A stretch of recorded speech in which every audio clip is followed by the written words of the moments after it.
Saudi আরবে আমাদের প্রবাসীদের উপর বিভিন্ন সেক্টরে কাজের নিষেধাজ্ঞা জারি করায় আমাদের প্রবাসীদের আকামার পেশা পরিবর্তন করা খুবই জরুরি হয়ে পড়ছিল। আমাদের অনেক প্রবাসী এখনও জানেনই না যে আকামার পেশা পরিবর্তন শুরু হয়ে গিয়েছে। আগ্রহীগণ সরাসরি জাওজাতে গিয়ে জাওজাতের সামনে খেদমা অফিসগুলোর সঙ্গে সামনাসামনি কথা বললে আশা করি সুফল পেতে পারেন। সৌদি আরবের শ্রম মন্ত্রণালয় হতে আকামা পরিবর্তনের ক্ষেত্রে 3টি শর্ত দেওয়া হয়েছে। আসুন শর্তসমূহ জেনে নিই। 1. সৌদি পোস্টে আপনার কফিলের মুয়াসসাসা বা কোম্পানির জাতীয় ঠিকানা সব লাইসেন্স বৈধ হতে হবে। 2. অবশ্যই মুয়াসসাসার কালার প্লাটিনাম বা সবুজের মধ্যে থাকতে হবে, হলুদ হলে চলবে না।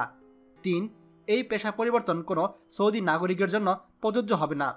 উল্লেখ্য, বেশ কয়েক মাস ধরেই সৌদিতে আমাদের প্রবাসীদের পেশা পরিবর্তন বন্ধ থাকার ফলে চরম দুর্ভোগ পাচ্ছিল সৌদি আরবের প্রবাসীগণ।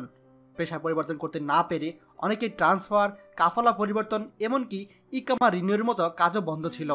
তাই সৌদি আরবে আমাদের যে সকল প্রবাসী ভাইরা এখনও আকামার পেশা পরিবর্তন করেননি, তারা দ্রুত আপনার আকামার পেশা পরিবর্তন করে নিন। আমাদের হাতে তথ্য আছে যে খুব শীঘ্রই আকামার পেশা পরিবর্তনের সুযোগ আবারও বন্ধ হয়ে যেতে পারে। তখন কিন্তু আপনারা বড় ধরনের বিপদে পড়বেন। তাই বিপদে পড়ার আগেই আপনার আকামার পেশা অবশ্যই পরিবর্তন করবেন। ভিডিওটি আমাদের সৌদি প্রবাসী সকল ভাইদের সঙ্গে শেয়ার করে সবাইকে দেখার সুযোগ করে দিন। আর আপনি যদি আমাদের চ্যানেলে নতুন হন তাহলে অবশ্যই আমাদের চ্যানেলটি সাবস্ক্রাইব করবেন সৌদি আরবের সকল গুরুত্বপূর্ণ খবরাখবর সবার আগে পাওয়ার জন্য। ধন্যবাদ।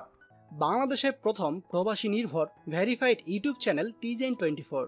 তাই দেরি কিসের, এখনই আমাদেরকে সাবস্ক্রাইব করুন। সাবস্ক্রাইব করতে সাবস্ক্রাইব আইকনে ক্লিক করুন এবং বেল আইকনটি চাপুন, যাতে আমাদের কোনো নতুন ভিডিও আপনি মিস না করুন।